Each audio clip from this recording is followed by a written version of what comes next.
Assalamualaikum warahmatullahi wabarakatuh. Alhamdulillah, wassalatu wassalamu ala rasulillah wa ala alihi wa sahbihi wa mawalah. Asyhadu an la ilaha illallah wahdahu la syarikalah wa asyhadu anna Muhammadan abduhu wa rasuluh wa safi wa khaliluh addal amanah wa nasahal ummah wa jahada fi sabilihi haqqa jihadih.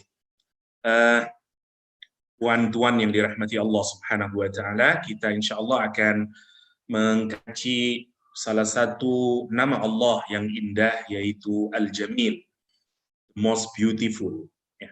Allah Subhanahu wa taala adalah indah namanya, indah sifatnya, indah perbuatannya. Karena itu nanti jamaliyahnya Allah itu, atau keindahan dan kebagusan Allah Subhanahu wa taala itu memiliki 3 dimensi, ya. Zatnya jamaliyah, jamalul zat yang pertama, yang kedua jamalul sifat, karakternya, jamalul asma, nama-namanya, jamalul af'al, dan perbuatannya. Kita harapan kita adalah yang pertama, dengan memahami Allah yang maha indah ini, yang maha cantik ini, kita kemudian tertarik, karena salah satu nature kita adalah kita ini selalu tertarik kepada semua yang indah. Allah membuat fitrah pada diri kita untuk mencintai dan attach kepada something beautiful. Kita suka rumah yang indah, kita suka pasangan yang cantik dan tampan, kita senang melihat anak-anak kecil yang cantik, dan seterusnya.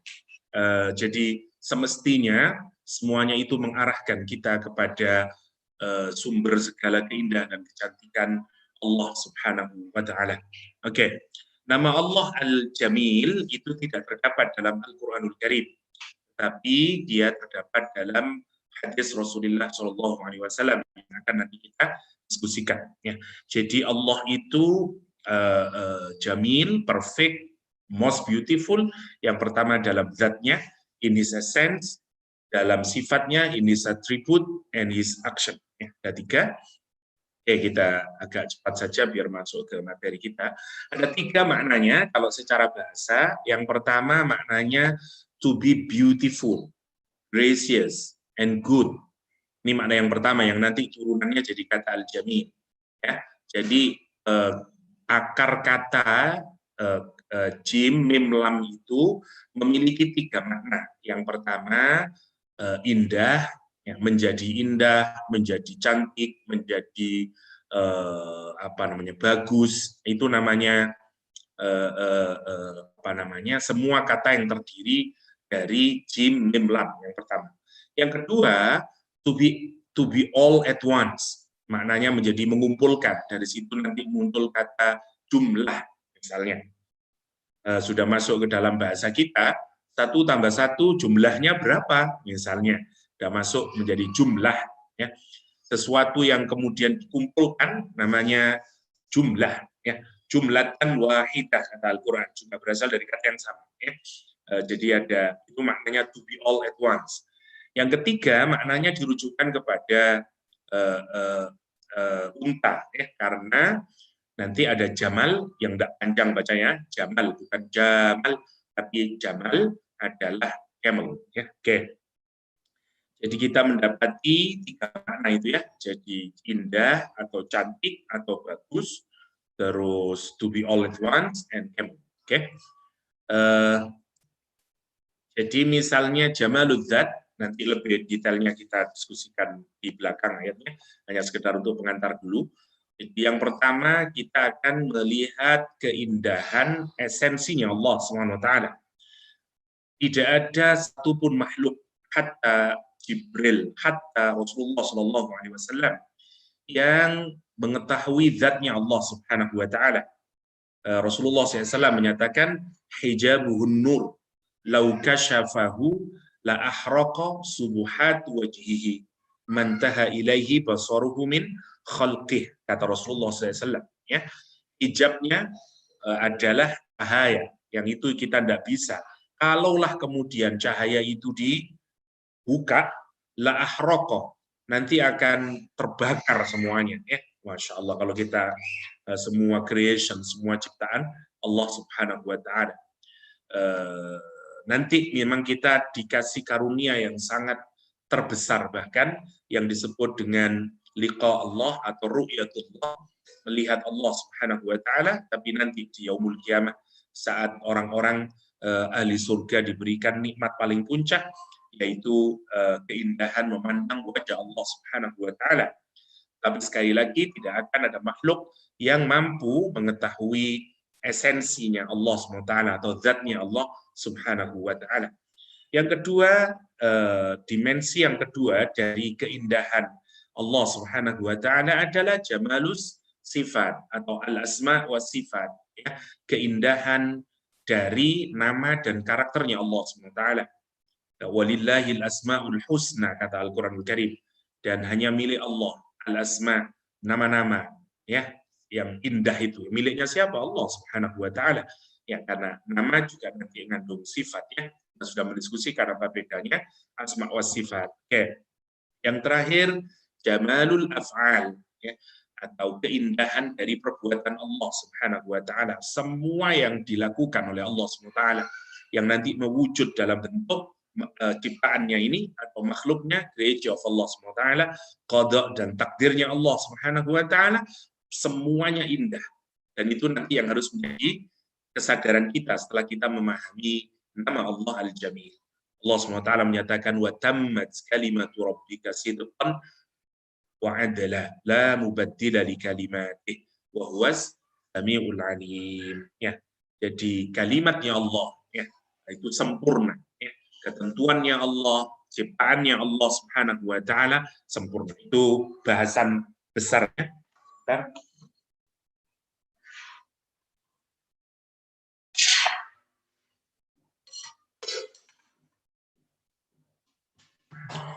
oke. Kita lihat dulu sekarang ke aspek bahasa untuk melihat bagaimana asalnya makna kata al-jamal. Imam Raghib Al-Asfihani menyatakan al-jamal itu maknanya adalah jamal pakai alif, ya, bukan tanpa alif. Al-jamal karena kata jamil munculnya dari kata jamal. Ada lagu di Indonesia yang lagi rame, ya jamalu ya jamalu, ya. Al-jamal artinya al-hasan al-kathir. Al-hasan al-kathir, kebaikan atau keindahan yang banyak. Kalau ada kebaikan dan keindahan yang sangat banyak, namanya jamal. Namanya jamal. Wadzalika dzurban, dan keindahan itu atau kebaikan yang banyak itu terdiri dari dua hal. Yang pertama, jamalun, yang pertama keindahan yang dimiliki oleh manusia dalam hal apa? Nafsihi, ya, jiwanya, au badanihi, fisiknya, au fi'lihi, atau perbuatannya. Ya, jadi fisiknya, hatinya, tubuhnya, perbuatannya. Atau bahasa kita sekarang nyebutnya inner and outer beauty, kita ngomongnya lebih mudahnya. Ya. Kalau pakai Imam Raghib ada tiga sisi itu. Nafas meliputi emosi dan spiritual, intelektual, semuanya, ya. Jadi beauty in intellectuality, beauty in psyche, beauty in our spirit and soul, kayak begitu. Yang kedua adalah badani, tubuhnya, memang indah, atau fi'lihi, atau perbuatannya. Nah, kalau ada orang yang jiwanya indah, perbuatannya indah, badannya indah, orang dulu menyebut dengan jamal. Jamal. Jadi kalau ada orang disebut jamal, sebenarnya itu indah sekali karena dia meliputi tiga aspek itu. Ya. Jadi orang misalnya kalau kita melihat ada orang cantik, kita menyebutnya jamil, jamila, karena fisiknya cantik. Kalau kita melihat akhlaknya yang indah, kita juga bisa menyebut jamil. Atau kalau pribadinya, ya, otaknya cerdas, kita juga, atau ruhaninya yang indah, juga kita bisa sebut sebagai jamil. Yang kedua, yang dimaksud dengan jamal adalah kebagusan dari dirinya atau kebaikan dari dirinya yang sampai pada orang lain. Ma yusalu minhu ila ghairihi. Ya, kalau ada kebaikan kita atau keindahan dari diri kita ya, yang sampai kepada orang lain itu juga disebut dengan jamal. Rasulullah SAW menyatakan, Innallaha jamil yuhibbul jamal. Sesungguhnya Allah mencintai, sesungguhnya Allah itu indah. Ya, sesungguhnya Allah itu Al-Hasan Al-Kathir, Jamil, yuhibbul jamal. Oke, mencintai al-jamal, tadi keindahan tadi. Ini yang pertama. Kalau secara bahasa, jamil adalah sifat musyabbahah. Ya, bentuknya adalah sifat musyabbahah. Sifat musyabbahah itu adalah mengandung makna selama-lamanya, ya, mengandung makna selama-lamanya, permanen. Jadi maknanya di dalamnya mengandung makna permanen. Jadi kecantikan yang tidak pernah lekang oleh waktu. Nggak tahu sekarang jadi batuk. Jadi sekarang kalau flu sedikit atau batuk jadi takut. Mikirnya sudah corona lah hari ini. Ya Allah. Bentar, mohon maaf kan, minum dulu. Silakan Dokter, syafakallah. Oke. Jadi musyabbah artinya permanen. Jadi kalau orang disebut dengan jamil, kalau Allah disebut namanya dengan al-jamil, berarti keindahan atau kecantikan, kebaikan yang permanen. Tidak pernah berkurang. Dan itu nanti yang membedakan antara makhluk dengan khalik. Mungkin ada manusia yang cantik, fisiknya, tapi berapa lama dia bertahan cantiknya. Itu bedanya. Karena itu jamil secara bahasa adalah sifat musyabbah yang mengandung makna selama-lamanya. Ya. Sama seperti Rahim, ya, kalau kita tahu Rahim, nama Allah Rahim, ya, dan seterusnya. Jadi itu secara kebahasaan. Oke. Yang kedua, wa yuqalu jamilun wa jamal ala taksir. Dan kemudian dikatakan jamil atau jamal difungsikan untuk memperbanyak makna kebaikan. Jadi disebut jamal atau jamil fungsinya adalah untuk memperbanyak kebaikan. Qala Allah Ta'ala sabrun jamil, kesabaran yang jamil. Fasbir sobron jamila, bersabarlah dengan kesabaran yang jamil. Nanti kita diskusikan. Orang Arab kalau menyatakan qad jamaltu fulanan, saya bersikap baik kepada fulan, wa ajmaltu fi kada, saya berbuat baik, berbuat yang indah dalam hal ini. Jamalak ai berbuat baiklah misalnya. Dan seterusnya. Yang terakhir makna yang tadi ya, yang mengumpulkan tadi, sehingga menjadi kata jumlah, ya, menjadi jumlah. Misalnya Al-Quran menggunakan qala alladziina kafaru laula nuzila 'alaihil Qur'an Allah jumlatan wahidah.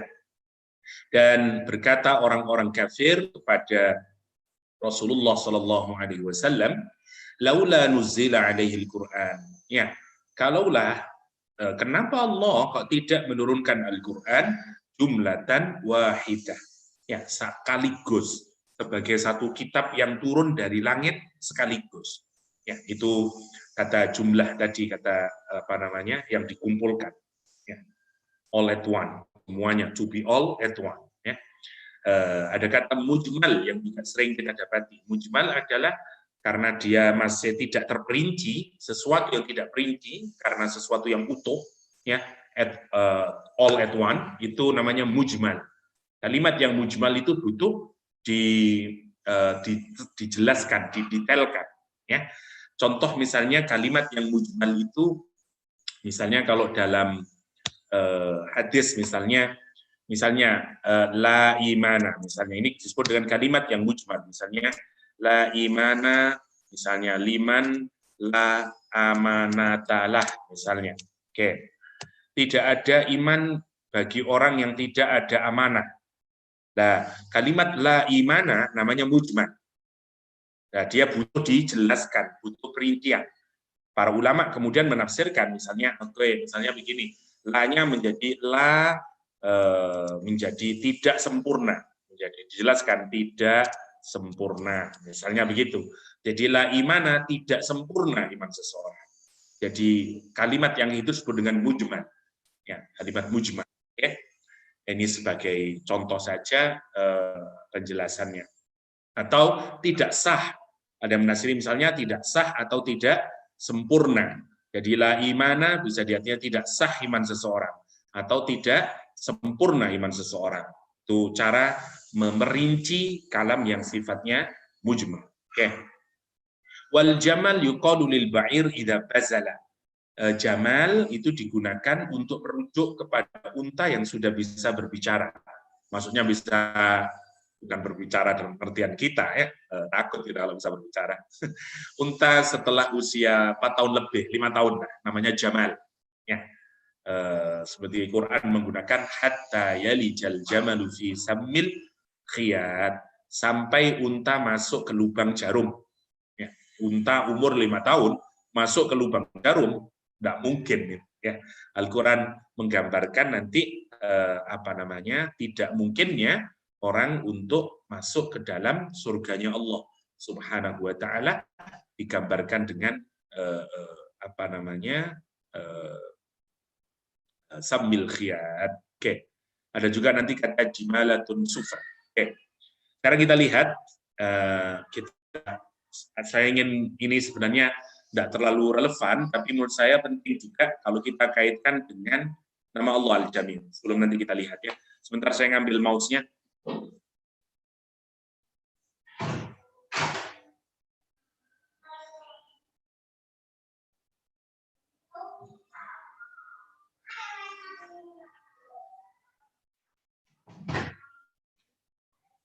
Oke.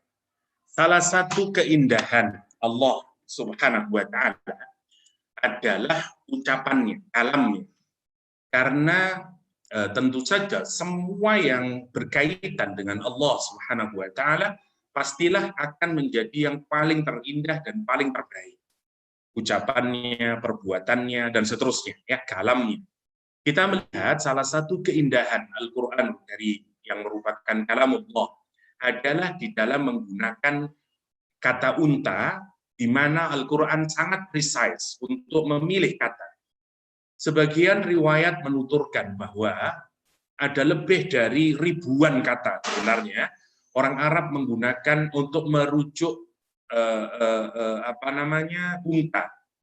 Wallahu a'lam, saya tidak mengecek langsung, tapi saya membaca salah satu artikel, katanya bahwa nama unta di dalam bahasa Arab itu sebenarnya ribuan. Wallahu a'lam.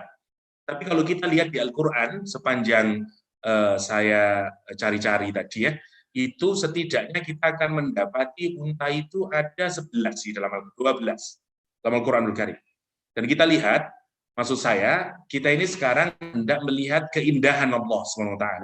Kita lihat dulu dari kalamnya. Tentu bagi yang ingin tahu lebih detail tentang keindahan kalamnya Allah SWT adalah belajar balaghah.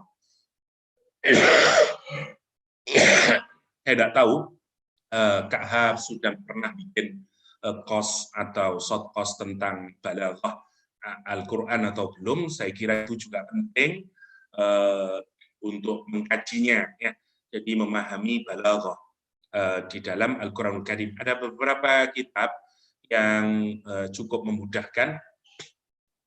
Sebenarnya ada kitab yang sangat baik ditulis oleh orang Indonesia, kiainya Lubna nanti, itu Balaghatul Quran, ya, Asyamil fi Balaghatil Quran. Jadi ada 3 juz, itu bagus sekali, sayangnya ditulis dalam bahasa Arab. Asyamil fi Balaghatil Quran. Dan saya kira cari buku-buku tentang balaghah Quran, jangan yang balaghah yang saran saya kalau mau mengkaji balaghah, jangan ngaji balaghah yang contoh-contohnya syair-syair Arab. Karena itu tidak aplikatif kita. Jadi saran saya mungkin ini satu hal yang sangat penting untuk dipelajari menurut saya. Jadi saya kira Akademi Ummah sama Beautiful Life atau apalah, ya, itu harus bikin short course tentang Balaghatul Quran.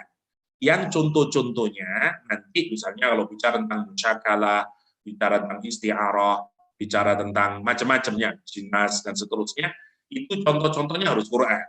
Nah, nanti akan paham dengan itu. Ya, kita akan mudah memahami kososnya Quran, perumpamaannya Quran, dan seterusnya.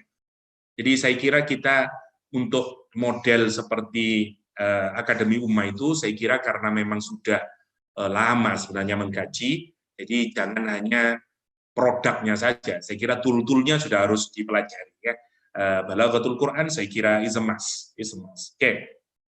Kita lihat dulu al-fat al-ibil, kata-kata al-ibil atau unta yang ada dalam Al-Quran Karim. Yang pertama, kata al-ibil. Al-ibil itu adalah nama unta ya, yang dirujuk kepada baik unta laki atau perempuan, dan untuk segala jenis unta. Jadi kalau Quran bicara tentang unta secara umum, unta betina, unta laki-laki, unta apa saja, berbagai macam karakter unta, yang dipakai adalah al-ibil. Sekarang perhatikan keindahan Al-Quranul Karim, surat Al-Ghasyiyah. Allah SWT menyatakan, afala yanzuruna ilal ibil kaifa khuliqat. Masya Allah ya. Afala, apakah tidak, apakah kalian tidak memperhatikan ilal ibil, kepada unta, kaifa khuliqat, bagaimana dia diciptakan, unta itu diciptakan. Yang menarik untuk kita renungkan adalah bahwa Al-Quran menggunakan kata ibil, meskipun misalnya ada 12 kata pilihan di dalam Al-Quranul Karim, atau sebenarnya ada 15-an kata yang dipakai oleh Al-Quranul Karim. Ini bayangin, kenapa Al-Quran misalnya kok tidak pakai naqah atau tidak pakai air? Kenapa? Karena Allah Subhanahu wa Ta'ala ingin kita memperhatikan all types of camel. Jadi kita kalau mau suruh memperhatikan oleh Allah Subhanahu wa Ta'ala jenisnya unta, macam-macamnya unta, karakternya, yang model ini kayak apa, yang gini kayak apa, yang perempuan kayak apa, yang laki-laki kayak apa, dan seterusnya. Yang jantan betina kayak apa, Masya Allah ya. Nah bayangin, kalau kita mungkin menulis, kita nggak akan mikir. Mungkin kita akan menulis jamal di sini. Afala yang zuruna ilal jamal misalnya. Masya Allah ya. Jadi dipilihnya ibil memang itulah kata yang paling tertepat. Dan bagi orang yang senang bahasa, itu akan melihat, wow. Jadi bagaimana Al-Quran secara tepat menggunakan kata ibil. Yang kedua, kata naqah. Naqah itu unta betina. Yang menarik, unta betina yang able for coupling. Ya. Unta betina yang siap untuk bisa hamil, dan seterusnya, dan seterusnya. Dan kita lihat, Al-Quran menggunakan kata unta betina itu untuk untanya Nabi Soleh yang sedang hamil. Dan cocok gitu loh. Yang dipakai unta betina, ya. Dan Al-Quran misalnya, ya qaumi hadhihi naqatullah. Wahai kaumku, hadhihi naqatullah. Inilah unta betinanya Allah Subhanahu wa Ta'ala. Masya Allah ya. Apa namanya? Jadi pilihan kata naqah itu sesuai gitu, indah maksudnya kalau kita mikir tepat penggunaan kata naqatullah, apalagi dalam konteks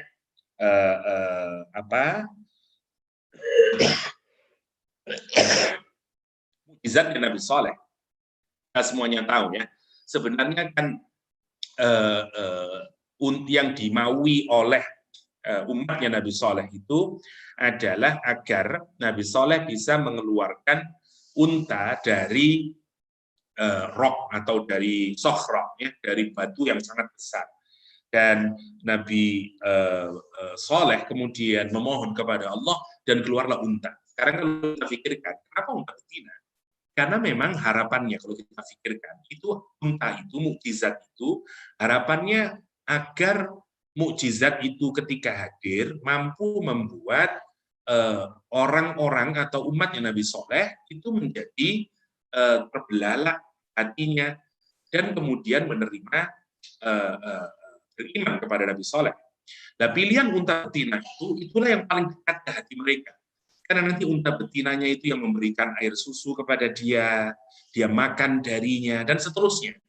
Jadi satu, memang dibikin ya. Jadi memang pilihannya itu satu, dibikin keluar benar unta, dan itu sudah extraordinary, tidak mungkin kecuali datang dari Allah Subhanahu wa Ta'ala yang pertama. Dan setiap hari satu kampung itu, bahkan karena satu hari dia memerah air susu itu cukup untuk 2 hari, besoknya baru dia ngambil air lagi, dan seterusnya. Jadi pilihan unta betina itu memang kontekstual, untuk konteks mukjizat, untuk melemaskan hati orang yang tidak percaya, dan seterusnya. Karena itu digunakan kata ir. Ir adalah unta yang membawa makanan, unta yang membawa sesuatu di punggungnya. Ya. Dan menarik, misalnya Al-Quran menyatakan was'alil qaryah, ya, maksudnya dan tanyalah kepada penduduknya. Ini juga salah satu balaghah. Kita tidak mungkin bertanya kepada city, maksudnya orang yang ada di kota tersebut. Tapi Al-Quran menggunakan was'alil qaryah, ya, allati kunna fiha, tempat kami berada, wal 'ir allati aqbalna fiha. Ya, dan ir itu unta yang datang bersama makanan kafilah, ya, ada orangnya, dia membawa barang dagangan, itu namanya ir. Ya, jadi unta yang bersama orang dan dagangan namanya ir, Ya. Wal 'ir allati aqbalna fiha, ya. Dan unta atau kafilah, ya, yang datang bersama kami. Wa inna lasadiqun, dan kami adalah orang yang benar. Ya, Masya Allah, ya. Jadi lihat, dengan Al-Quran menggunakan ir, kita tahu bahwa yang dimaksud oleh Al-Quran adalah unta, ada orangnya, dan membawa barang-barang. Bayangin, kalau kita yang nulis, mungkin kita tidak akan kepikiran begitu. Mungkin kita akan nulis ibil lah, mungkin was'alil qaryata allati kunna fiha wal ibil allati aqbalna fiha, misalnya. Tapi begitu digunakan kata ir, itu sudah jadi jelas semuanya. Masya Allah, ya. Dan pilihan itu tepat, ya. Itu kata ir dipakai oleh Al-Quran. Lagi-lagi menunjuk dari kata badan, masuk ke dalam bahasa kita, ya, badan fisik. Oh, disebut fisik karena li'adhamati badniha, ya, badaniha, karena fatty, ya, karena gemuknya unta tersebut, ya. Jangan lihat saya tapi, ya. Ini sacrificial camels, ya, taken to Mecca. Jadi kalau ada unta yang dibawa untuk dikurbankan, disembelih dalam prosesi haji atau umrah, itu namanya walbuden. Walbuden. Quran menggunakan itu, walbudna ja'alnaha lakum min sya'airillah. Lihat kalimatnya. Kita mungkin tidak akan mikir ke sana. Ya, Masya Allah, ya. Kita mungkin akan mikir wal jamal, wal ibil, tapi spesifik digambarkan karena unta yang dibawa oleh orang-orang itu adalah unta yang paling terbaik, yang gemuk, karena dia sadar unta ini akan di-slaughter, di-sacrifice. Dan spesifik Al-Quran, karena dia memilih unta yang gemuk, kalimat yang dipakai bukan ibil, bukan jamal, bukan nair, tapi wal budan. Allah. Itu orang kalau senang, wow, beautiful Al-Quran itu maksudnya. Oke. Al-Jamal. Jamal itu unta biasanya lebih ke unta laki-laki, tentu saja. Yang kokoh, yang kuat. Ya. Umurnya 5 tahun. Ada yang menyatakan 4 tahun. Ya. Saya lebih dekat ke yang 5 tahun. Cocoknya. Ya. Tidak apa-apa lah, mau 4-5, tapi lebih tepatnya 5. Jadi unta 5 tahun, laki-laki, dan gagah. Ini kalau gambaran laki-laki mungkin dia usia yang paling strong and athletic and maskulin, nah, seterusnya lah. Men, gitu, yang gagah. Gambarannya itu. Kalau kita ngelihat unta laki-laki yang gagah, ya, namanya jamal. Masya Allah, ya, namanya jamal. Nah, Quran itu ketika menjelaskan tidak mungkinnya orang yang mendustakan ayat Allah, yang sombong terhadap Al-Quranul Karim. Nggak mungkin orang itu masuk surga. Itu gambarannya adalah seperti unta laki-laki yang paling gagah, paling kokoh, paling kuat. Dia tidak akan bisa masuk ke dalam lubang jarum. Coba sekarang kita pikirkan. Kalau kita mau menggambarkan sesuatu yang mampu menerobos, itu kan harus dipilih. Misalnya kita milih kata-kata unta untuk punya kemampuan bisa menerobos, menerjang apapun saja. Ya tentu kalimatnya harus jamal. Karena jamal itu satu, dia laki-laki, dia jantan, dia kuat, dia kokoh, itu poinnya. Quran tidak menggunakan kata ibil, Quran tidak menggunakan kata lain. Kenapa? Karena yang dimaui oleh Al-Quran agar hadir di otak kita, ini unta sekuat itu, sehebat itu. Dia tidak akan bisa, meskipun kamu kokoh, kamu kuat. Mana mungkin bisa masuk ke lubang jarum yang sangat kecil itu? Impossible. Tapi kata tidak mungkin itu digunakan oleh Allah dengan kalimat yang menarik. Ya, kata Allah Subhanahu Wa Taala, hatta yalijal jamal fi sammil khiyat. Allah. Sesungguhnya orang-orang yang terus-menerus mendustakan ayat-ayat kami, kata Allah, dan sombong dengan amat sangat ya, kepada ayat-ayat Allah SWT, la tufattah, tidak akan terbuka bagi dia apa? Abu-abu sama pintu langit. Amalnya dari diterima oleh Allah SWT, karena setiap hari kan sebenarnya pintu langit terbuka, menerima amal kita, amal soleh kita. Orang yang sombong, orang yang mendustakan ayat Allah, pintu langit tertutup. La tufattah, la tufattah lahum abwabus sama. Ini salah satu ayat yang paling saya senangi. Ya, jadi satu paragraf surah di Al-A'raf yang sering saya pakai sholat karena saya senang dengan ayat ini untuk membuat hati ini terenyuh. Ya. Wala yadkhulunal jannah, dan tidak mungkin dia bisa masuk surga, kata Allah. Hatta yalijal jamal fi sammil hiyat, sampai unta laki-laki yang kokoh masuk ke dalam lubang jarum. Tidak mungkin. Tidak mungkin. Masya Allah ya. Jadi lihat, bagi orang yang senang bahasa, kok bisa ya menggunakan kata jamal ini. Kenapa kok tidak ibil? Ya kalau mungkin kita mungkin biasa aja lah, hatta yalijal ibil fi sammil hiyat misalnya. Tapi tidak, Quran menggunakan kata jamal sehingga pas, tepat, dan seterusnya. Itu indahnya Al-Quran Karim. Him. Him adalah severely thirsty camel. Jadi unta yang amat sangat kehausan, namanya him. Unta itu mampu minum, tidak tahu saya berapa liter minumnya dia itu. Ya, bergalon-galon bahkan mungkin. Nah, karena itu unta bisa melakukan perjalanan hatta 3 minggu tanpa minum. Ya, dan dia bisa menempuh jarak 1000 km dalam 3 minggu tanpa makan, tanpa minum. Ya, karena dia bisa menyimpan air sebanyak itu, menyimpan energinya di punuknya nanti dan seterusnya ya. Jadi al-ibil al-attas ya, unta yang sangat kehausan itu ya, al-attas Allah, namanya him. Al-Quran sekarang dia memilih kalimat ini menarik. Orang-orang yang ada di neraka nanti, ya, itu amat sangat kehausan.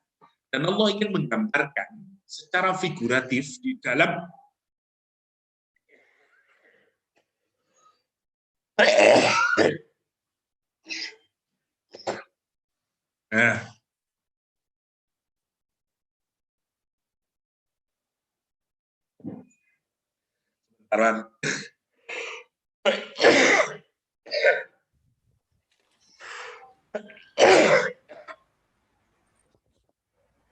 Doktor okey ke?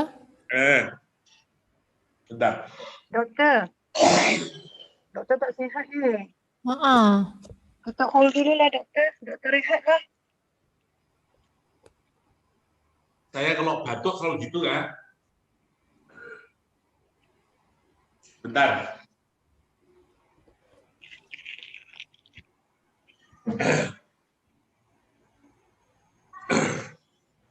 Oke. Doktor, it's okay kalau doktor nak rehat.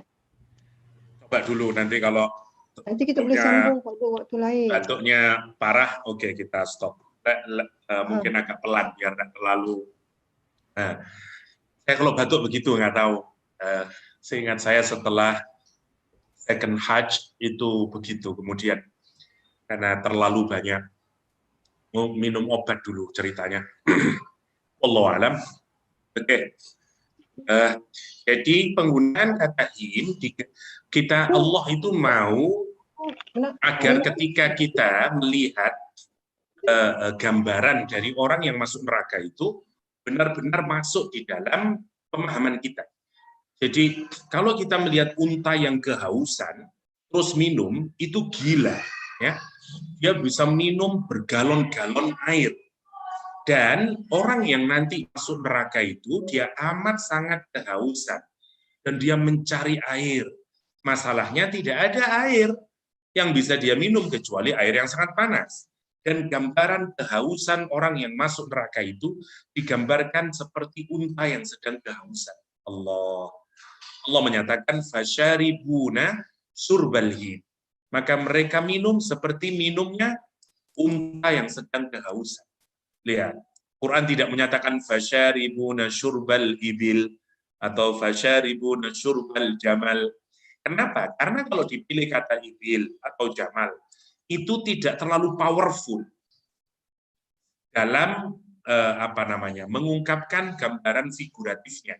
Kira-kira begitulah. Oke, Ba'ir juga sama. Ba'ir itu unta usia 4 tahun yang biasa digunakan untuk kendaraan. Ya tentu saja membawa barang dan segala macam. Agak mirip dengan air. Agak mirip dengan air. Karena itu ada ba'ir, ada air. Ya, sama sebenarnya dia maknanya. Ini digunakan ketika masih ingat kisahnya Nabi Yusuf alaihissalam yang kantongnya diisi oleh dengan kapnya raja itu. Nah, Al-Quran menggunakan itu. Hadhihi bida'atuna ruddat ilaina wa namiru ahlana wa nafat akhana wa nasdadu kaila ba'ir. Itu Al-Quranul Karim yang menggunakan kata ba'ir. Dan memang tepat mereka naik unta, dan untanya itu digunakan sebagai transporter, ya, dan ada loadnya, itu namanya ba'ir. Doktor, Ya, nombor 3 tadi pun ba'ir kan? air saja. Oh, okey. Nomor 3 air. Al-air. Wal air allati. Tidak ada baknya yang ini. Wal air. Okay. Tapi maknanya mirip, maknanya sama. Cuman bedanya kalau ba'ir itu usia 4 tahun biasanya, jadi ada spesifik sedikit dibanding kata air. Ya. An'am ini semua hewan yang bisa didomestikasi namanya an'am. Bisa ibil, unta, bakor, sapi, ghanam, kambing, semuanya adalah an'am. Quran juga memanggil unta dengan panggilan an'am. Wal an'am khalaqaha lakum fiha dif'un wa manafi' wa minha ta'kulun. An'am di sini juga referring kepada ibil, kepada unta. Oke, ada lagi disebut dengan bahirah, sa'ibah, wasilah, sama ham. Ini juga unta semuanya. Tapi ini semuanya adalah unta-unta yang dikaitkan dengan tradisi Arab jahiliyah sebelum kedatangan Rasulullah SAW. Ya, ada ma ja'alallah min bahiratin wala sa'ibatin wala wasilatin wala hamid ila akhirih. Bahirah unta yang tidak boleh diperas air susunya. Kenapa? Karena sejak lahir unta ini sudah diberikan kepada patung-patung itu, Tuhan-Tuhan yang mereka sembah. Sehingga dia tidak boleh mendapatkan konsepnya seperti Maryam yang menjadi menjadi orang yang terbebaskan. Ya, jadi dia dibebaskan dari perair susunya dan seterusnya. So'ibah adalah unta yang tidak boleh diberi beban tanggungan. Laki-laki kenapa? Tunggangan. Kenapa laki-laki? Karena untuk dewa mereka itu, untuk patung-patung mereka. Wasilah adalah unta yang sengaja dibikin perawan. Tidak boleh diperanakkan. Masya Allah, namanya wasilah. Ada ham, unta yang subur. Dibiarkan beranak sampai tertentu, kemudian sudah tidak boleh lagi, dan diberikan kepada patung-patung tersebut. Nah, jenis unta-unta yang kayak begini ini semuanya muncul dalam tradisi jahiliyah ya. Bahirah, saibah, wasilah, hak. Oke. Kita masih belum bahas jamilnya ini Mas. Oke, recap. Recap itu group of, jadi unta yang bisa dinaiki yang rombong-rombongan. Itu juga recap. Quran juga menggunakan wala rikabin. Masya Allah. Ya. Ada dhamir. Dhamir itu unta yang kencang, ya, baik laki-laki dan perempuan, kokoh juga, kuat juga. Kalau jamal itu khusus ke laki-laki, tapi kalau dhamir ini unta yang kokoh, laki atau perempuan, dan kencang. Kenapa? Karena digunakan orang untuk pergi ke Mekah. Masya Allah ya. Lihat. Wa adzin finnasi bil hajj ya'tuka rijalan. Kamu akan datang, Nabi Ibrahim disuruh declare kepada manusia agar melakukan haji. Nanti kamu akan melihat orang-orang itu ya'tuka rijalan. Orang-orang akan datang ke Ka'bah ya, dengan jalan kaki, rijalan pakai on foot. Ya, wa ala kulli dhamirin. Atau mereka juga akan datang dengan apa? Mengendarai unta. Sebenarnya unta yang kencang larinya, jalannya cepat karena dan kokoh karena perjalanannya jauh. Ya, karena itu kulli dhamirin dan yatina min kulli fajjin amin. Lihat, kalimat yang dipakai bukan nair kalau kita pikirkan. Kenapa orang nggak pakai nair sama irka? Itu kalau berdagang. Kalau untuk haji, dhamir. Allah. Kita kalau melihat, betapa spesifik, dan ini hanya tidak mungkin manusia bisa berbicara secara spesifik. Ya, secara spesifik. Kita saja misalnya lah misalnya orang Indonesia atau orang Melayu lah. Untuk menyebut cinta, katakanlah ada cinta, ada kangen, ada suka, ada misalnya kita sudah tidak tahu itu bedanya. Ya udahlah, saya cinta, saya senang sama kamu. Bedanya di mana kita nggak tahu. Kita gunain seenaknya saja udah. Kenapa? Karena kualitas berbicara kita nggak bisa kita bandingkan dengan Khalik. Unta yang 10 tahun, 10 bulan hamil. Namanya Ishar. Wa idzal isharu uttilat. Sajad. Turun le, siapa itu? Wa idzal isharu uttilat, ya. Dan ketika unta yang sudah hamil 10 bulan itu ditinggalkan begitu saja. Padahal menurut orang Arab dulu, unta kalau hamil 10 bulan itu unta yang paling disayang. Kenapa? Karena dia mau melahirkan. Ya, mau melahirkan. Jadi itu paling disenangi karena dia akan mendapatkan apa? Satu, mendapatkan anak unta lagi, pasti senang.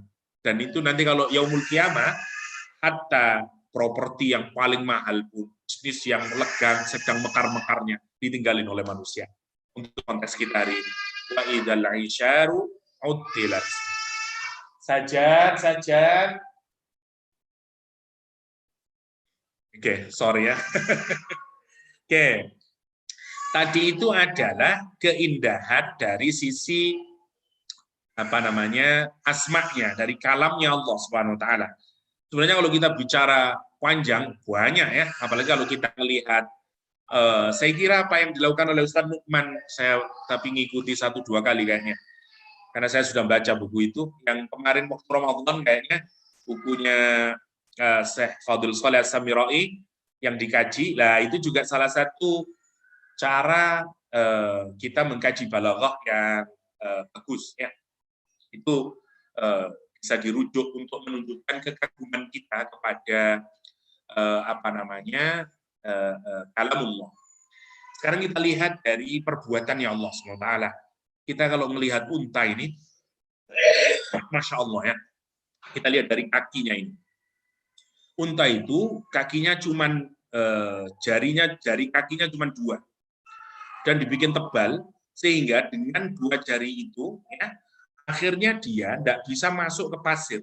Padahal susah banget itu kalau kita pikirkan ya. Jadi Allah itu bikin kakinya itu spesifik sehingga dia meskipun membawa beban yang sangat kokoh, yang sangat berat, itu tidak masuk ke dalam, tidak sinking into the sand. Masya Allah kalau kita pikirkan ini. Lah, dan yang nomor satu itu, wah ini hebat sekali, dia tidak masuk dalam pasir dan bisa menahan panasnya pasir. Karena dibikin dengan, ini kalau kita perhatikan geleng-geleng kita ya, Masya Allah, yang pertama. Yang kedua, di dengkulnya sini, ini, knee-nya ini, menarik kalau kita pikirkan, karena dia juga ada kulit yang juga sangat tebal itu. Ada banyak fat-nya di situ. Sehingga karena unta itu tinggi, kalau mau dinaikin orang, dia duduk. Dan duduknya unta itu pakai knee-nya. Maka di padang pasir yang panas, itu dia kalaupun jongkok, kalaupun dia kemudian knee-nya itu ke pasir, dia nggak merasakan panas. Masya Allah. Itu hebatnya. Jadi kalau kita lihat mulai dari kakinya, terus knee-nya, terus Masya Allah ya, unta ini bisa saja sama siapa ya?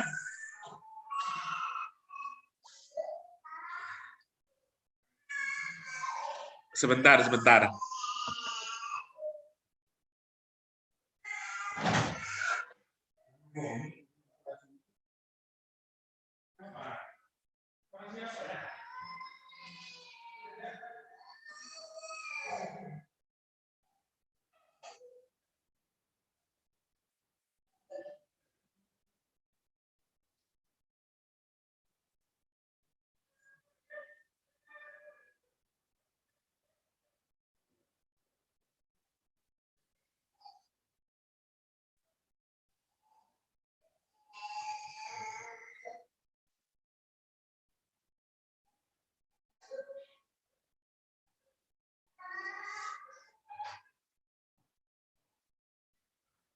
Sorry Kak, banyak gangguan ini. Biasalah, selalu berkelahi. Jadi sekali lagi ya, kaki, ada lutut, belum lagi kemampuan dia untuk menyimpan air. Bahkan ada banyak artikel-artikel ilmiah yang menunjukkan bahwa kemampuan dia menyimpan air itu Masya Allah ya. Jadi yang pertama, unta itu dibikin oleh Allah memiliki bulu yang tebal. Ya, bulu-bulunya unta itu. Padahal menarik kalau kita pikirkan, kalau kita ini ada di tempat yang panas, kita maunya enggak pakai baju, ya, karena panas. Yang menarik, unta itu dibikin berbulu oleh Allah SWT. Kenapa? Karena itu mencegah pemuaian. Jadi air atau badannya itu, jadi dia tetap dalam keadaan yang tetap nyaman. Meskipun panas, air nggak menguap, ya. Dan nanti kalau dingin, itu juga menjadi bangkit bagi dia. Insya Allah. Jadi itu baru bulunya. Dan karena yang hebat lagi, unta itu punya kemampuan, air yang dia konsumsi, nanti kalau dikeluarkan, itu dia juga punya cara untuk purifikasi sendiri, Jadi makanya sebagian menyatakan bahwa urin unta itu memang bisa diminum, meskipun ada sebagian memakruhkannya, tapi itu juga misalnya ada beberapa hadis yang menyatakan bahwa beberapa artikel ini bahkan bisa menyembuhkan kanker dan seterusnya kalau kita pikirkan. Jadi itu hebatnya air. Misalnya ketika dalam perjalanan kita kekurangan air, tidak ada air, Nabi akan meminta para sahabatnya boleh minum air untanya itu. Jadi menarik kalau kita pikirkan bagaimana unta itu semuanya dibikin istimewa kalau kita pikirkan untuk hidup di lingkungan yang ekstrim, Oke. Belum lagi matanya, belum lagi ini tempat untuk menyimpan makanannya dia, fatty-nya ini, sehingga kalau dia melakukan perjalanan yang sangat lama dia masih oke aja. Masya Allah kalau kita pikirkan itu ya. Silakan saya hanya menunjukin, saya bukan orang biologi, tapi minimal kalau kita mikir dalam, melihat semua perbuatannya Allah pada makhluk, pada apapun saja, tidak mungkin kecuali kita akan sampai dengan pernyataan Rabbana ma khalaqta hadza batilan. dan kita akan menyatakan sungguh Engkau Al-Jamil ya Allah. Itu poinnya sebenarnya, Engkau Al-Jamil ya Allah, dalam perbuatannya. Ya. Matanya unta misalnya, Masya Allah. Mata unta itu ada covernya begini, sehingga unta itu kalaupun sedang badai pasir, itu dia tetap bisa melihat.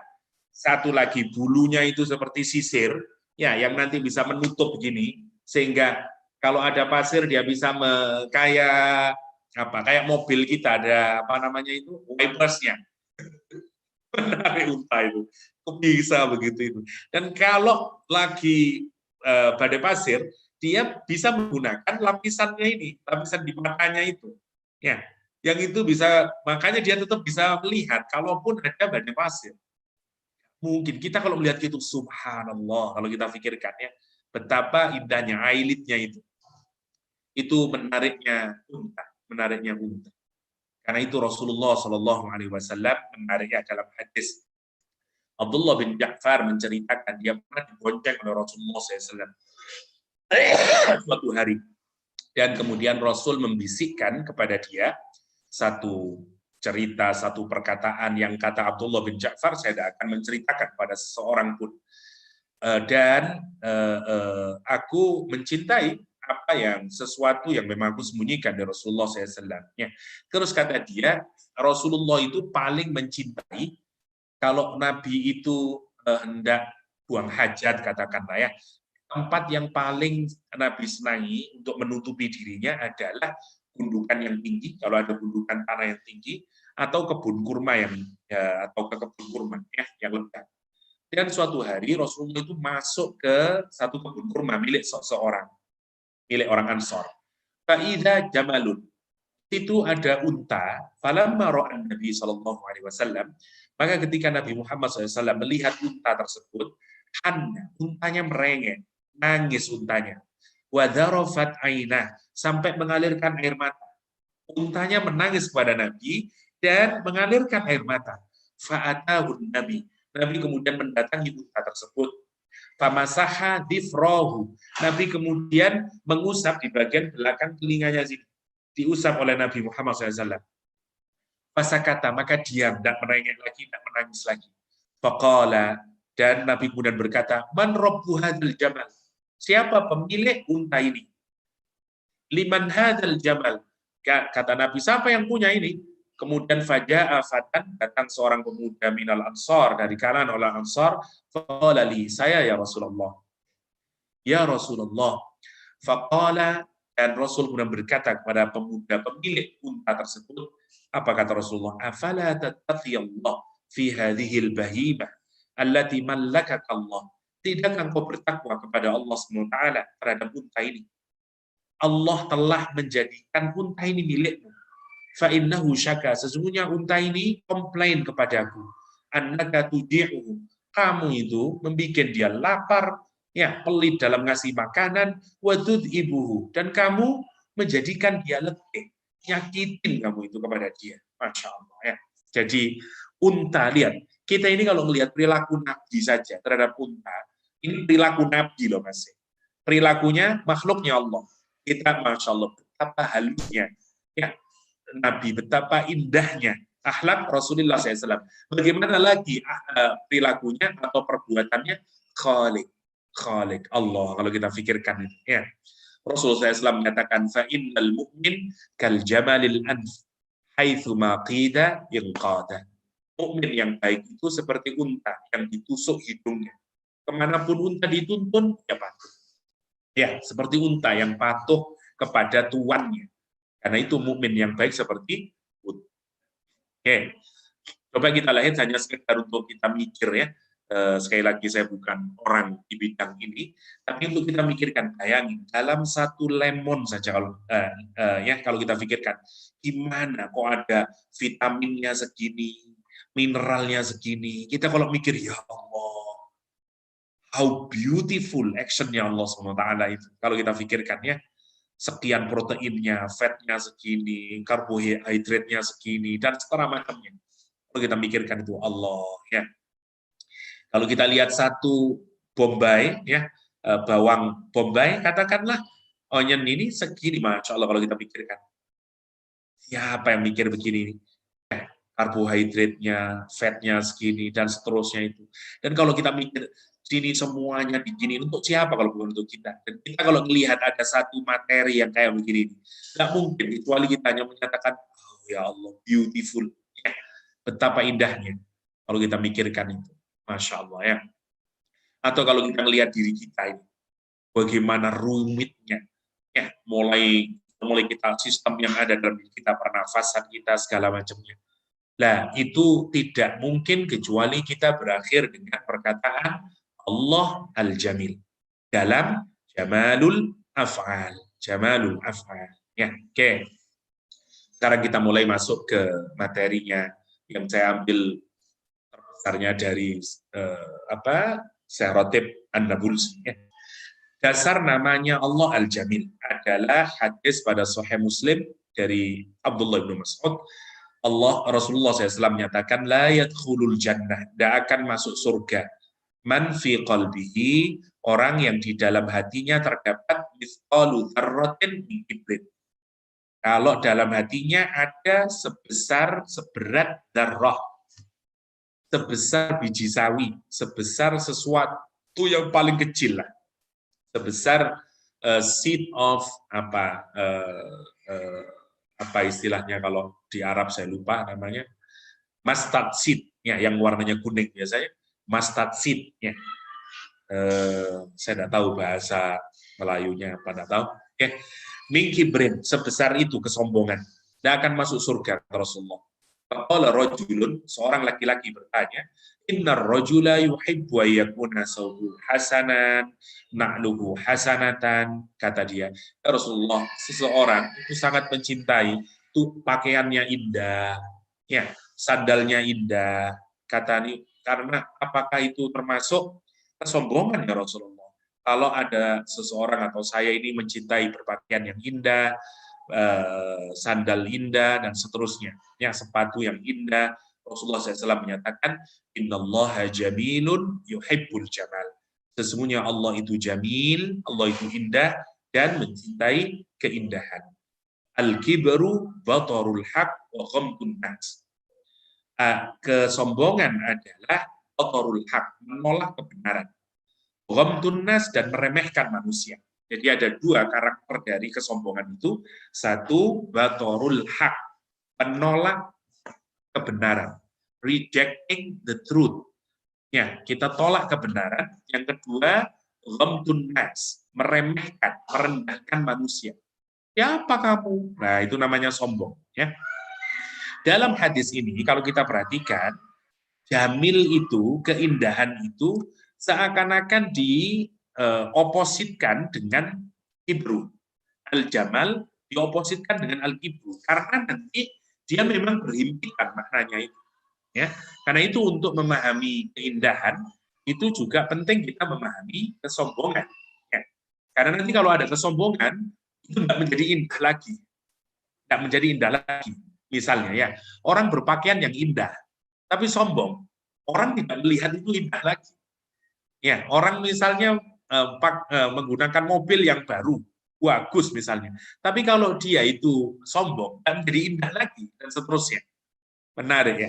Jadi hatta orang sedekah dengan huge amount of money misalnya, kalau dia kibir, tidak akan ada keindahannya lagi. Karena itu menarik ya. Rasulullah SAW, kalau kita lihat dalam hadis ini, memang mengaitkan antara jamal dengan al-kibr. Al-kibr. Oke. Jadi kibr itu adalah apapun yang memang tidak kita tujukan untuk beribadah kepada Allah Subhanahu wa Ta'ala. Ya, tidak untuk menghamba kepada Allah Subhanahu wa Ta'ala.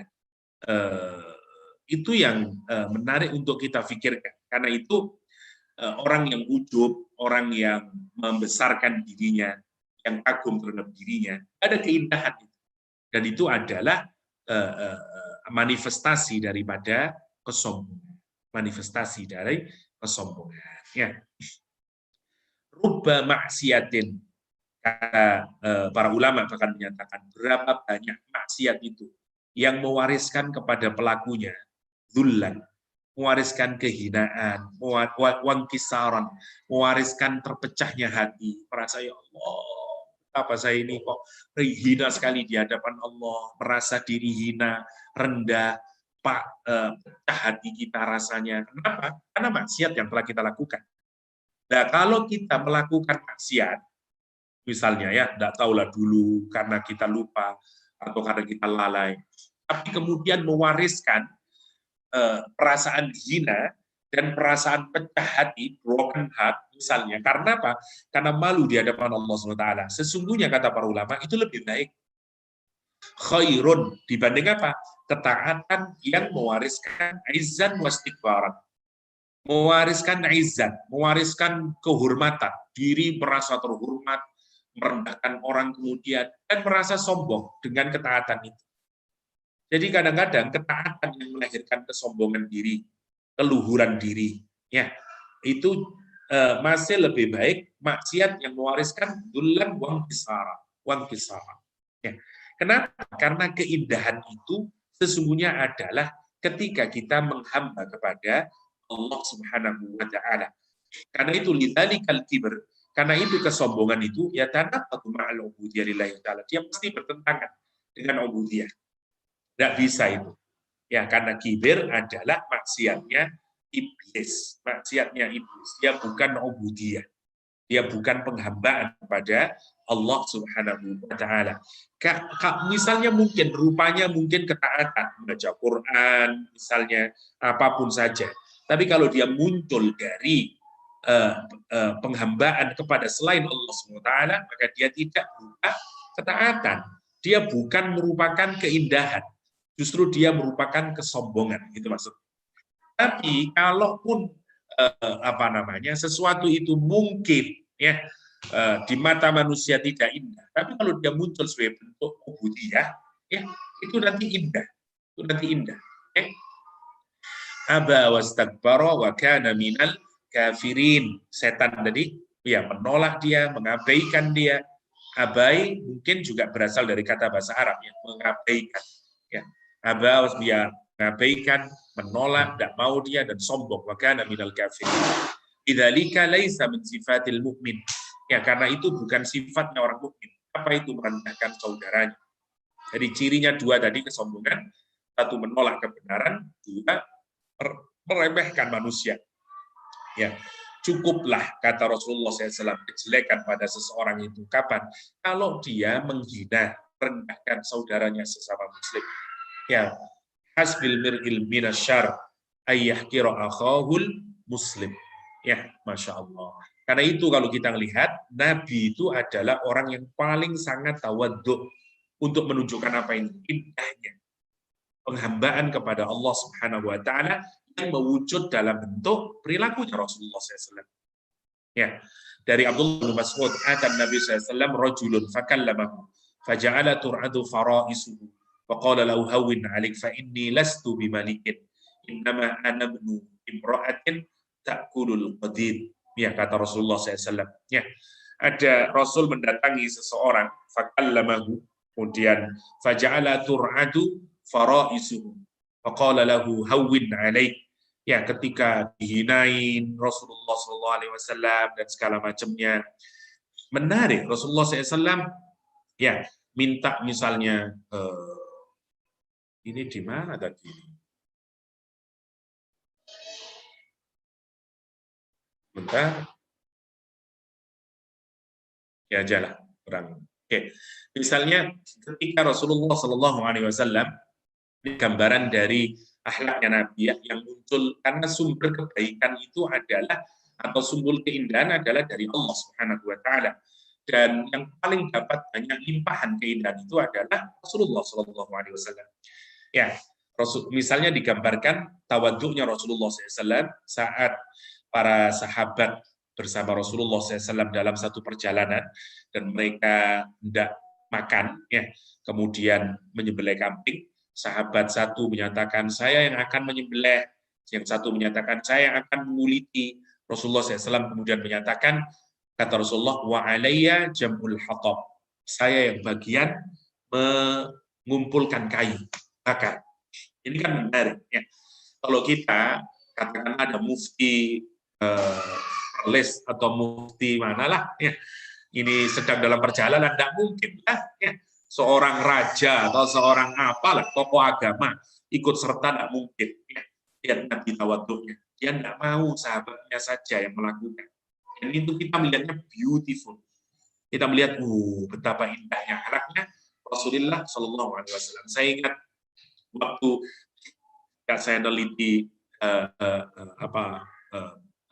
minoritas Muslim, atau bukan minoritas ya, kita meneliti orang Islam yang ada di Mindanao.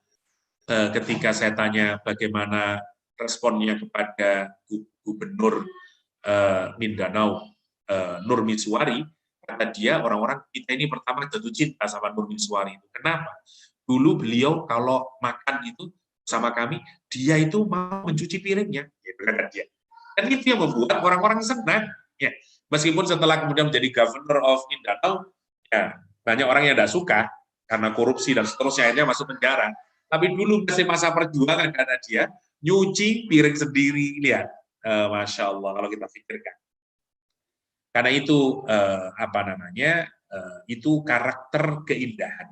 Sekali lagi ya, jadi poin pertama adalah bahwa keindahan itu atau keindahan itu berbalik dengan kesombongan. Kapan keindahan muncul? Kalau orang melakukan apapun itu ditujukan sebagai bentuk penghambaan dia kepada Allah SWT. Maka akan menjadi indah.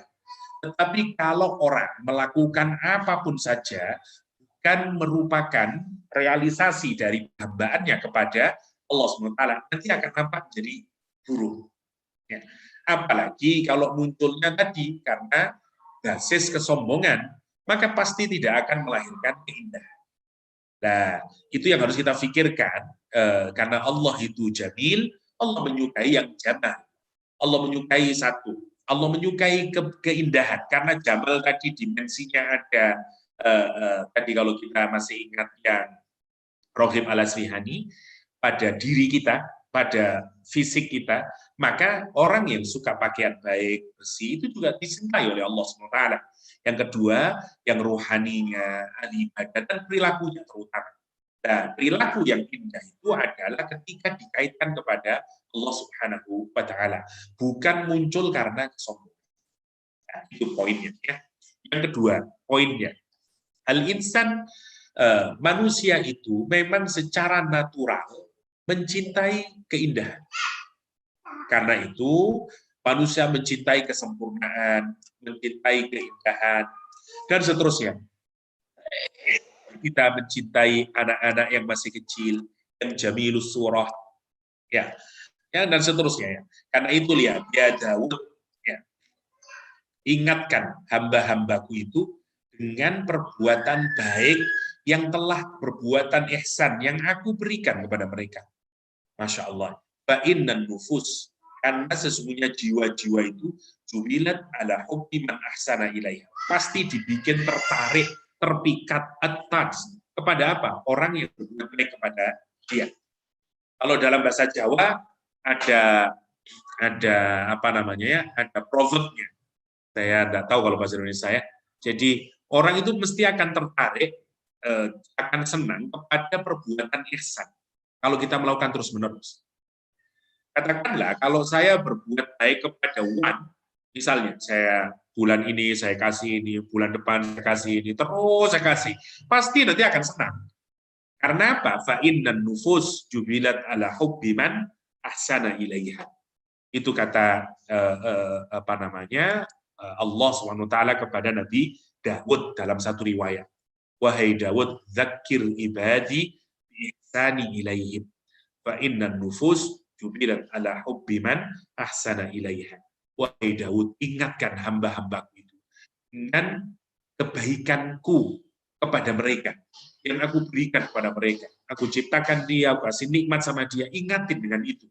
Kenapa? Fa'in dan nufus, karena setiap jiwa mesti dia akan, ya Allah, betapa saya telah jauh meninggalkan Allah SWT yang begitu caring, sayang sama kita. Itu poinnya ya. Oke. Bagaimana kata jamil muncul di dalam hadis. Tadi ini ya.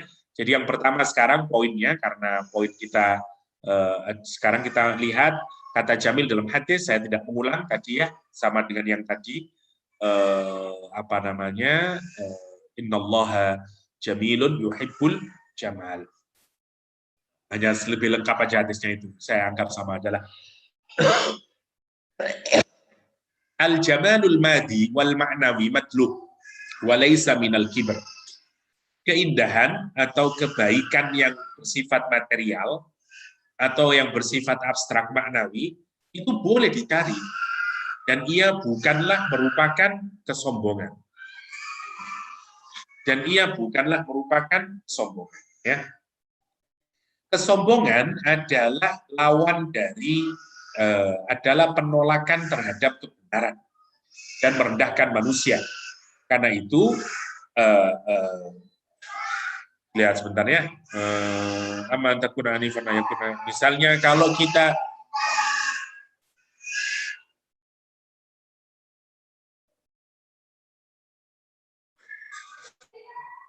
anaknya berkelahi terus ini. Jadi kalau misalnya kita ini misalnya punya rumah yang bersih, rapi, tertata dengan baik, misalnya kendaraan kita bersih, bagus, rumah kita, pakaian kita indah-indah, ucapan kita juga indah, itu tidak apa-apa, itu merupakan al-jamal, bukan kesombongan. Asalkan semua itu kita lakukan bukan untuk menyombongkan diri. Lagi-lagi ya, jadi karena kesombongan itu adalah prinsipnya dua ini. Prinsipnya kesombongan itu. Raddul haq, misalnya poinnya, Raddul haq wa idh dara'il nas atau ghamtun nas tadi. Kalau kita menolak kebenaran, ciri orang sombong itu begini. Ada kebenaran yang diungkapkan kepada kita itu tolak. Karena kita tidak mau kita kalah. Karena kita tidak mau mengalahkan egoisme kita. Ketika ada kebenaran yang diberikan kepada kita. Akhirnya, yang kedua kita merendahkan orang. Siapa dia? Nah, itu ciri dari kesombongan. Ya. Jadi harus diingat-ingat bahwa kalau kita ini berpakaian yang baik, rumah yang baik, pakaian dan seterusnya, itu bukan kesombongan. Tapi lagi-lagi, fahada huwal jamal. Itu cocok mencocoki hadis, innallaha jamilun yuhibbul jamal. Yuhibbul jamal. Tapi sekali lagi hati-hati, karena bedanya tipis. Kadang-kadang kita berpakaian baik bukan untuk mensyukuri nikmat Allah, tapi untuk showing off kepada teman. Karena saya mau pergi ke Academy of Ummah, oke, let them know that I have, misalnya, you car, you clothes, atau apalah. Nah, itu lain cerita. Itu namanya ujub tadi itu. Al-ujub, al-ujub. Ya, kata Rasulullah SAW. Hal yang paling aku takutkan. Ya, tadi kata Rasulullah SAW. Saya lupa kayaknya. Ya, alladzi huwa akbaru minan dzam. Apakah yang lebih besar daripada dosa itu? Nabi berkata, al-ujub, al-ujub. Ya, membanggakan diri kita sendiri. Itu yang bahaya. Itu yang disebut dengan ujub, egosentrisme lagi-lagi. Tapi kalau kita berpakaian karena kita ingin rapi, karena ini karunia dari Allah, kita ingin kendaraan yang baik, itu karena tidak apa-apa, itu namanya jamal. Namanya jamal. Dan mestinya itu. Ini kan menarik kalau kita pikirin ya. Kadang-kadang orang-orang Islam atau negeri-negeri Islam itu tidak terlalu mementingkan kecantikan. Kalau kita mau bandingkan dengan negara-negara non-Muslim. Dan itu harus menjadi pikiran kita. Kenapa kita bisa begitu? Karena kita mikirnya, biasanya begini, orang yang lebih spiritualis seringkali tidak memperhatikan yang materialis. Orang yang materialis seringkali tidak memikirkan yang spiritualis. Nah, Islam itu sebenarnya tidak boleh begitu. Orang Muslim itu semestinya dua-duanya. Karena itu kita kaget melihat negara non-Muslim yang rapi, yang bersih, dan segala macamnya. Secara materialis, fisikal, semuanya keren.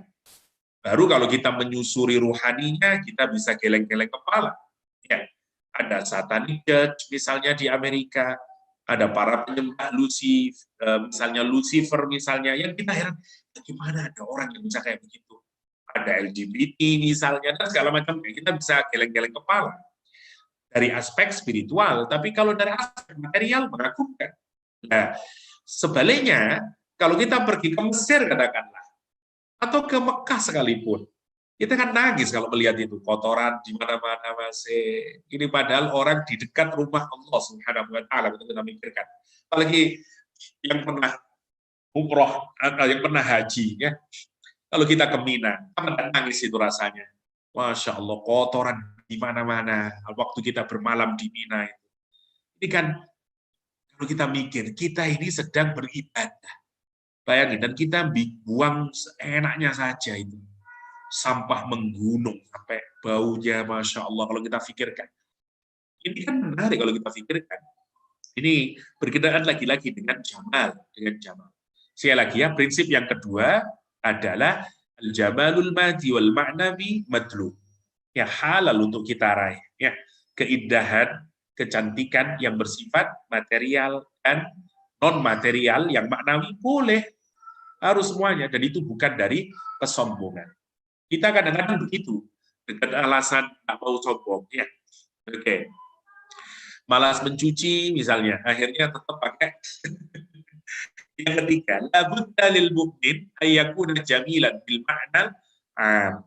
La budda lil mu'min ayyakuna jamilan bil ma'na am. Memang ya, maka wajib, harus, semestinya bagi orang mukmin itu untuk jamil, untuk beautiful dengan makna yang umum lah. Kenapa? Karena Allah itu indah. Karena itu gini ya, tataqarrabu ilal jamil bil jamal.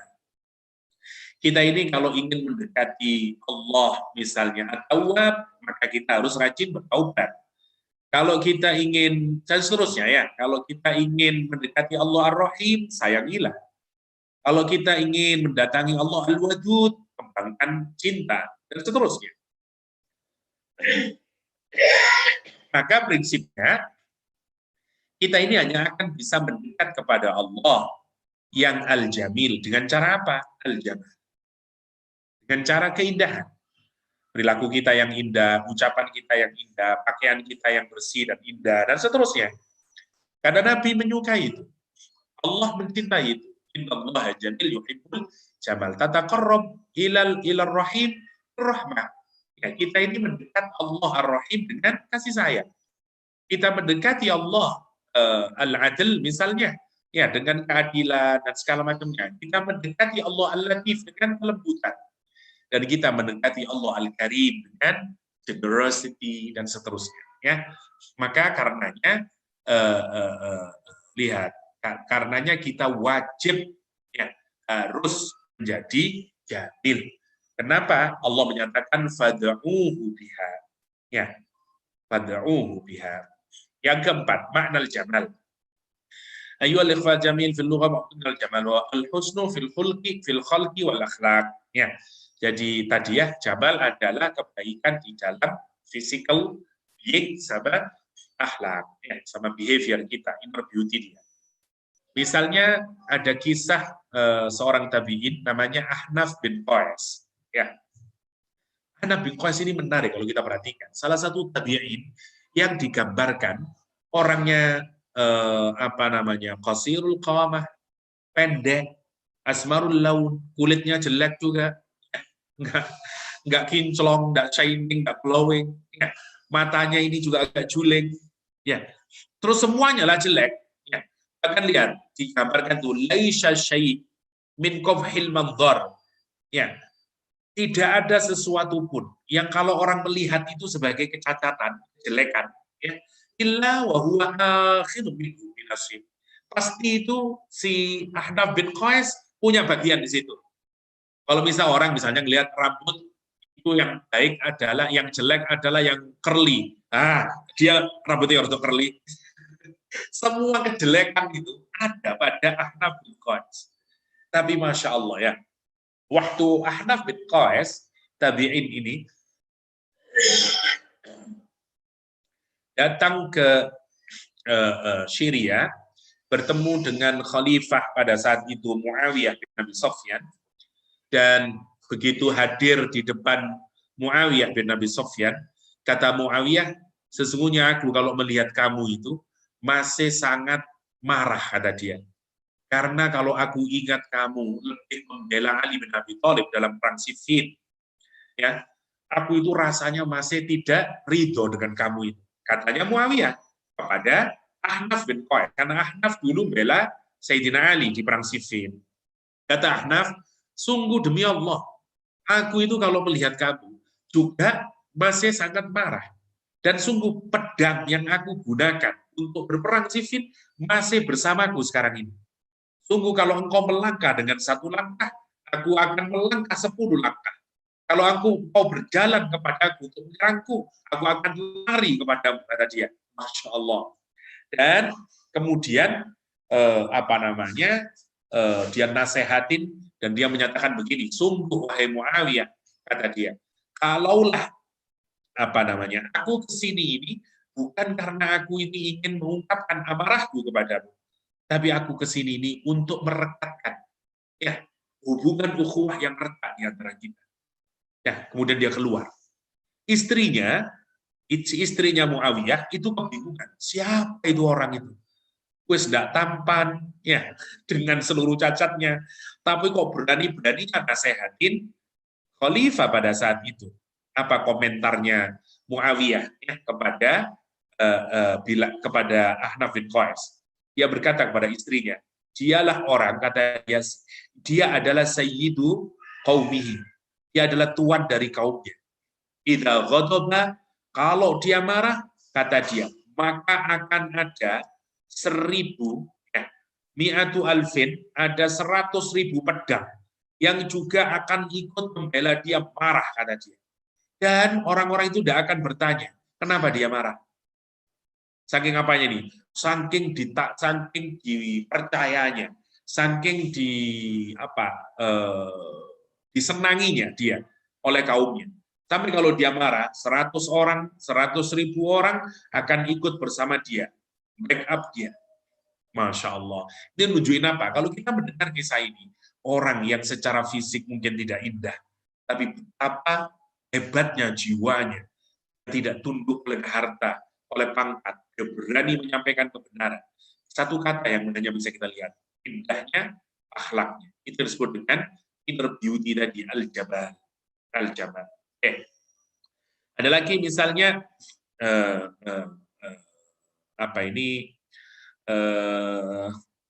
ini Ahnaf bin Qais tadi ya.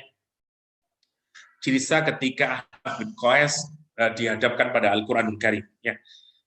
Beliau ini Masya Allah ya, kata Ahnaf bin Qais, waktu dia baca surah At-Taubah ya, dia baca surat At-Taubah, wa akharuna i'tarafu bi dzunubihim qalatu amalan salihan wa akhara sayyi'an asallahu ayatuba alaihim.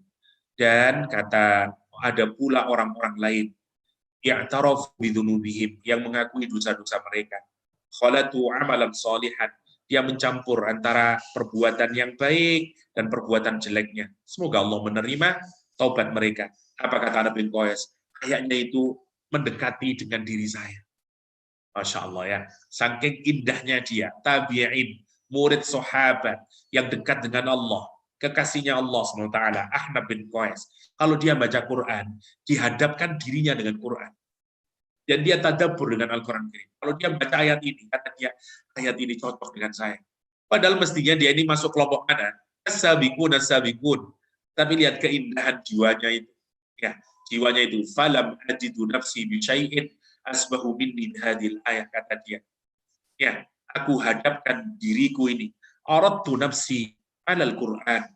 Aku hadapkan, saya menghadapkan diriku ini alal Quran, kepada Al-Quran. Falam ajid, aku tidak menemukan diriku ini dengan sesuatu yang paling dekat dariku kecuali ayat ini. Wa akharuna tarafu bidzunubihim. Kita kalau melihat orang yang begitu mulianya, solehnya, kayak begitu jiwanya, apa yang ada di pikiran kita? Kok ada akhlak begitu indah ya? Kok yang punya hati yang begitu indahnya? Begitu maksudnya. Nah, kalau kita mikirin begitu, kenapa orang bisa begitu? Lagi-lagi karena dia menerapkan Allah Al-Jamil. Ya, dia tadabbur dengan Allah Al-Jamil. Keindahan ya di dalam perbuatannya, keindahan di dalam hatinya, keindahan di dalam emosinya. Al-husnu fil khulqi wal akhlaq. Ya, itu al-jamal pada diri. Laisal jamal mahsuran fil jamal al-jasadi al-madi. Ya, keindahan atau kecantikan itu tidak terbatas sebatas keindahan yang bersifat jasad. Ya, bukan outer beauty saja, tapi ada yang inner beauty. Inner beauty. Karena itu ada beberapa hadis yang mengokohkan tentang keindahan inner beauty itu. Misalnya, ketika Rasulullah SAW menyatakan dinikahi perempuan karena 4 hal, hartanya, keturunannya, kecantikannya, agamanya. Rasulullah SAW kemudian memerintahkan untuk mencari yang karena agamanya. Menarik, ini untuk menunjukkan apa? Ini semuanya kan outer beauty. Ya, yang 3 ini. Jadi kalau 3 kan ini 4, tapi 3 ini semua adalah outer beauty. Mal, hasab, jamal, ini semuanya outer beauty. Din adalah inner beauty. Ya, Rasul suruh nyari yang mana? Bukan nyari yang 3, nyari yang 1. Fadfar bihadidin. Carilah yang karena agamanya. Kenapa? Taribat yada. Tanganmu nanti akan belepotan. Maksudnya banyak labanya, banyak untungnya. Seperti orang kalau berdagang zaman dahulu atau bekerja, kalau tangannya itu banyak debunya, itu tanda banyak labanya, banyak pekerjaannya. Kalau istri kita itu akhlaknya baik, nah, agamanya baik, maka pasti dia akan membuat kebaikan buat kita. Karena itu Rasulullah SAW menyatakan fadfar bidzatid bidzatiddin. Ini pentingnya apa? Pentingnya jamal yang bukan jasadi. Ada Maqal bin Yasar. Ja'a rajulun ila Rasulillah SAW. Inni asabtu imra'atan. Dia kata dia, saya jatuh cinta ya Rasulullah. Saya ini fall in love kepada seorang perempuan yang, waduh, dia ini apa? Orang kaya, keturunannya juga dari orang yang terhormat. Wah, sini pas sudah. Kaya, keturunan orang yang terhormat. Kecuali satu kekurangannya. Dia mandul. Dia tidak bisa punya anak. Atazawwajuha? Apakah aku boleh menikahinya? Rasul melarang, jangan. Dia datang lagi kali kedua, Rasul menyatakan jangan. Dia datang kali ketiga, Rasul menyatakan jangan. Tapi Bunda menyatakan azawwajul walud bil wadud. Fa inni mukatsirum bikum yaumal qiyamah. Suruh menikah dengan al-walud yang yang bisa punya anak, al-wadud yang banyak cintanya. Para ulama hadis sebagian mengaitkan kenapa sih kok dipilih perempuan yang bisa punya anak dan yang banyak cintanya, karena ini menunjukkan inner beauty. Jadi sesungguhnya orang ini memang cantik dan dari keluarga yang terpandang, tapi punya inner beauty. Ya, sebenarnya itu yang mau diungkapkan, bukan hanya semata karena dia tidak punya anak.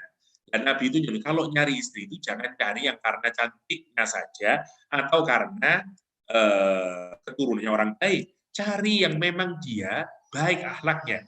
Ditunjukin dengan apa? Al-wadud. Itu poin dari inner beauty tadi. Misalnya, kita ini juga sama. Kalau kita melihat ke mirror, ke kaca, ya doanya apa? Allahumma ahsanta khalqi wa ahsin khuluqi. Ya Allah, baikkanlah fisikku ini, penampilan fisikku ini. Ya, atau di tempat lain, kama hasanta khalqi fa ahsin khuluqi. Bagaimana engkau perindah, ya, percantik wajahku ini, maka indahkan akhlakku. Ya. Jabalul jism ma'a qabhin nufus kakindil ala qabil majus, kata para syair, ya, kata para. Jadi keindahan fisik tapi pada jiwa yang jelek, itu seperti lampu yang ada di kuburan Majusi. Jadi ya percuma saja. Mohon maaf, kata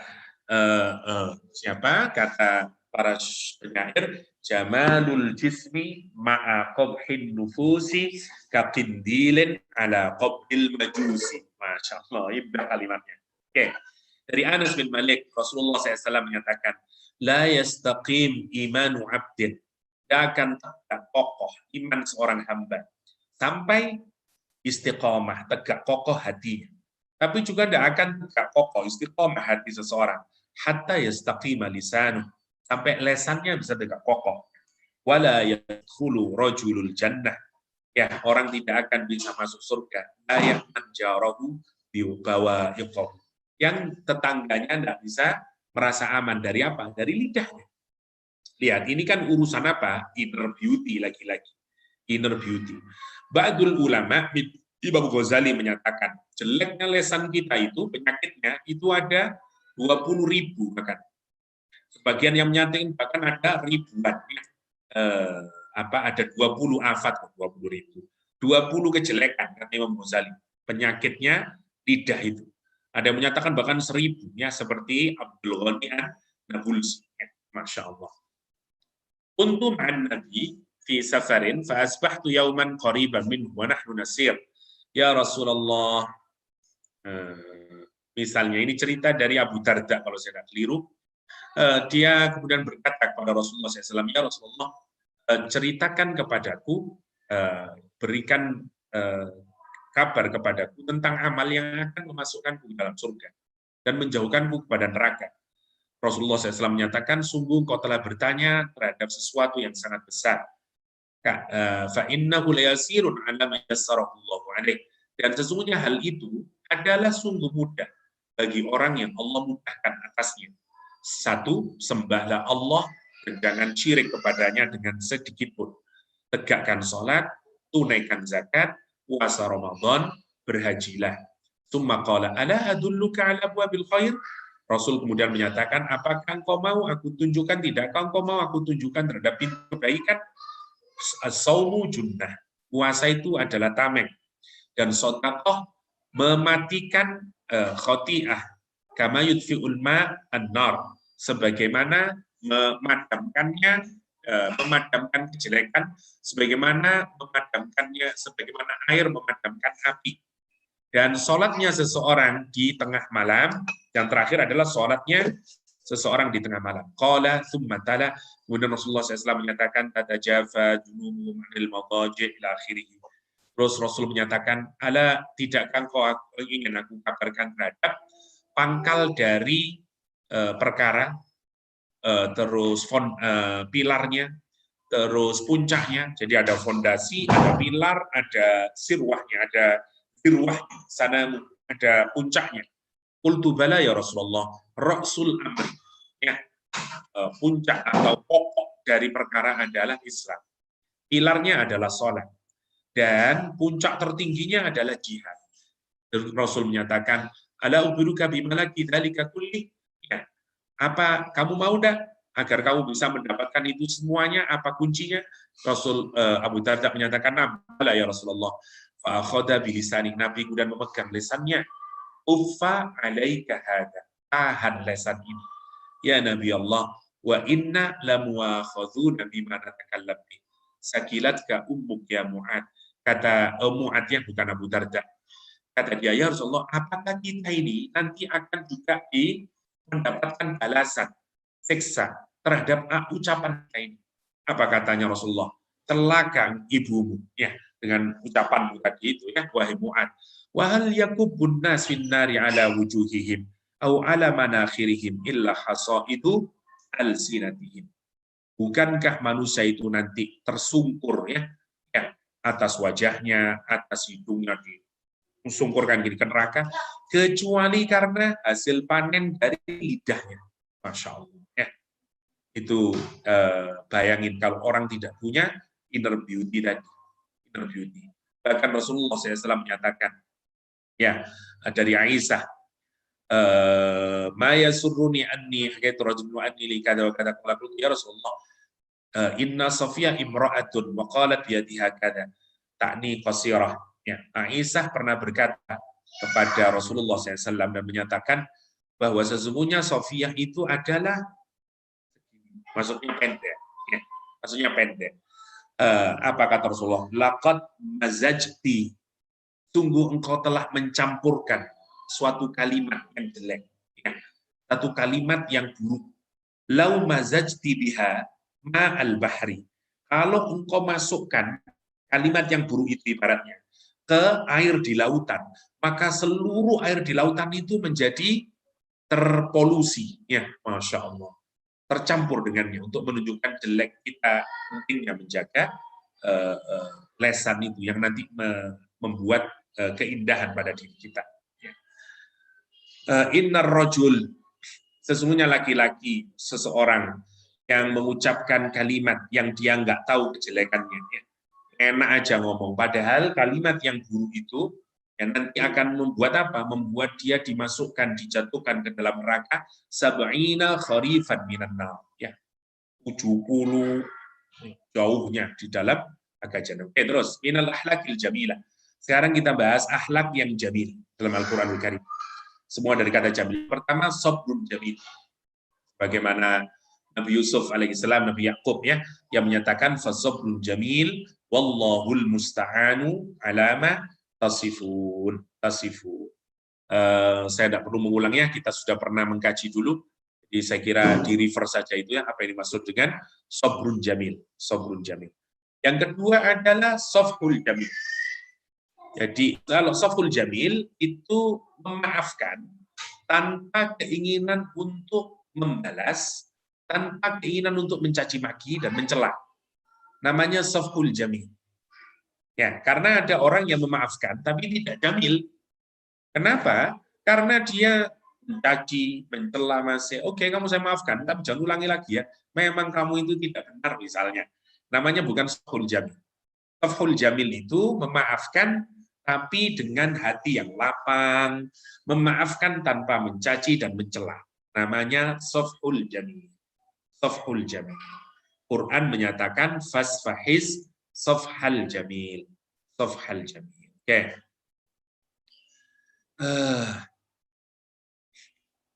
Misalnya ini safhal jamil misalnya ya. Ketika Nabi Yusuf ya, yang diperlakukan semacam itu oleh saudaranya dan segala macamnya. Nah, kepada Zulaikha yang membuat dia harus meringkuk di penjara, lihat kalimat Nabi Yusuf. Waqad ahsana bi id akhrajani minas sijn. Ya, Masya Allah. Dia tidak ingat dengan semua kesalahan itu. Dan dia justru mengingat kebaikan. Ya, itu namanya sabrun jamil, safhul jamil. Dan kita ini semuanya sebenarnya diminta untuk itu. Ya, diminta untuk punya sabrun jamil, punya safhun jamil. Maratibul jamal ar-rabbani, jamalatul dzat wa sifat wal af'al wa sif wal asma. Sekarang kita masuk ke tingkatan keindahan atau kebaikan. Jadi misalnya jamalul dzat, ya, keindahan zatnya Allah, sifatnya Allah, af'alnya Allah dan asmanya Allah. Oke, kita mulai dari asma. Asma'uhu kulluha husna. Semua nama Allah semuanya adalah indah. Yang pertama. Jadi kita ini kalau mempelajari Asmaul Husna harus sampai pada kesadaran tidak ada satupun ya nama Allah yang tidak indah. Kalau tidak indah kita yang tidak paham. Misalnya Al-Mutakabbir yang maha sombong. Maksudnya ini indah pasti. Ya, nanti kita misalnya apa ini maksudnya harus kita gali. Tapi nama Allah yang paling indah. Asma'uhu kulluha husna. Ya, sekarang af'alullah al-jamilah tadullu ala jamali sifatihi. Perbuatan Allah yang indah itu menunjukkan sifatnya Allah yang indah. Ya, nama itu juga sangat berkaitan dengan sifat dan perbuatannya Allah yang indah itu menunjukkan sifatnya yang indah. Oke. Lidzalika lamma qala ba'dul ulama asy-syari'ah adlun kulluha. Karena itu syariah itu semuanya indah, semuanya adil. Kenapa? Karena syariah itu adalah af'alullah. Syariah itu semua hukum yang berlaku ya kita ini dalam syariah Islam itu sebenarnya adalah af'alullah. Ya. Karena itu semuanya indah. Kenapa? Li'annaha manhajullah. Karena itu manhajnya Allah. Ya. Rahmatun kulluha, hikmatun kulluha. Di dalamnya ada kasih sayang, di dalamnya ada wisdom, di dalamnya ada maslahah. Ya, Masya Allah.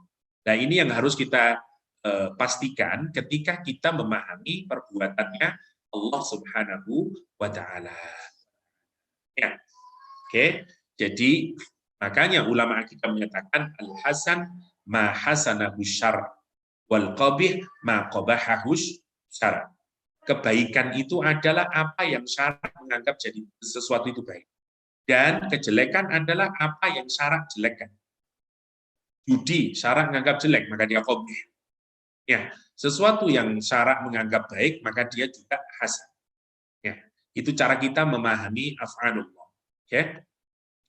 Lakinnal muskilah dan jamalul dzat, tapi keindahan esensinya Allah atau zatnya Allah itu la yudriku ahad fil kaun. Tidak akan kita bisa lihat di dunia ini. Siapa yang bisa melihat zatnya Allah? La ya'rifuhu illallah. Tidak ada yang bisa mengetahuinya kecuali Allah. Jamalul dzat tidak bisa. Hatta walal anbiya, para nabi juga tidak bisa. Tapi jamalul sifat, sifatnya Allah itu menunjukkan indahnya zatnya Allah. Jadi meskipun kita nggak tahu jamalus sifat, jamalul zat, tapi kita bisa memahaminya melalui dilalahnya adalah jamalus sifat itu. Dan jamalus sifat itu ditunjukkan melalui apa? Jamalul af'al, jamalul af'al. Ya. Jadi urut-urutannya begitu, urut-urutan. Jadi jamal Jamal al-af'al, ya, ini akan mengantarkan kita memahami apa? Jamalus sifat. Jamal Jamal as-sifat. Termasuk asma, ya. Nah, ini mengantarkan kita kepada pemahaman jamal az-zat. Itu cara kita memahaminya. Jadi kita melihat jamalul af'al di mana ada dua ya. Kalau kita melihatnya di alam fil kaun, semua ciptaan Allah ini ya, semua makhluk ya, makhluk artinya semua yang diciptakan. Makhluk itu bukan berarti manusia saja, semua yang diciptakan Allah dan di dalam aturan Allah, dalam syariat. Karena itu semuanya adalah af'alnya Allah. Ya. Dan kita kalau melihat ini mesti dan syariah itu isinya tadi ada 3 pasti. Ya, jadi ada rahmat, ya, ada hikmah, dan ada maslahah. Semua isinya syariat itu selalu ada itu, ada hikmah, ada rahmah, ada hikmah, ada maslahah. Ya, ada kasih sayang, ada wisdom, dan ada maslahahnya, ada kebaikannya mesti di dalam. Oke. Itu cara kita untuk melihat. Jadi bagaimana kita mentadabburi nama Allah Al-Jamil melalui apa? Melalui al-af'al. Melalui kebaikan atau keindahan perbuatannya Allah. Dari mana? Satu, melakukan tadabbur fil alam. Lihat semuanya itu, seperti yang tadi kita contoh yang sedikit ya, misalnya kayak tadi yang unta, lemon misalnya, terus apa saja lah. Renungin itu, fahami itu, pasti semuanya akan mengantarkan kita kepada Allah Al-Jamil. Yang kedua, syariahnya. Ya, semuanya nanti pelajari hikmatul tasyri', ya, maqasid syariah, pasti akan mengantarkan kita kepada jamalul af'al. Dan kalau kita sudah memahami jamalul af'al, pasti nanti kita akan diarahkan kepada jamalus sifat. Kenapa ya kok begitu? Oh, karena Allah. Nah, kita memahami sifatnya Allah. Ya, melihat asma'nya Allah. Seperti kita hari ini. Kalau kita mempelajari asma' dan sifatnya Allah, kita diarahkan menuju jamalul dzat. Meskipun kita belum bisa melihat atau merasakan atau apalah, karena memang tidak mungkin ya zatnya Allah SWT. Lidzalika qala ba'dul arifin la ya'rifullah illallah. Tidak ada yang bisa mengetahui Allah kecuali Allah. Titik, tidak bisa lagi, sudah period. Ya. Jadi kita ini hanya bisa melihat itu af'al dan sifat sama asma'nya Allah Subhanahu wa ta'ala. Oke, apa lagi ya? Walau yaral ladzina zalamu yarawna al-'adzab an al-quwwata lillahi jami'an. Nanti kayaknya sudah ada itu.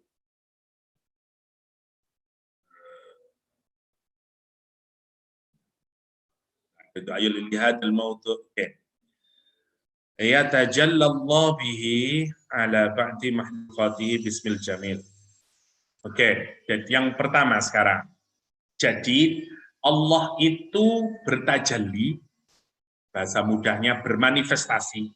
Karena Allah itu kan al-jamil. Tapi kan kita nggak tahu zatnya Allah.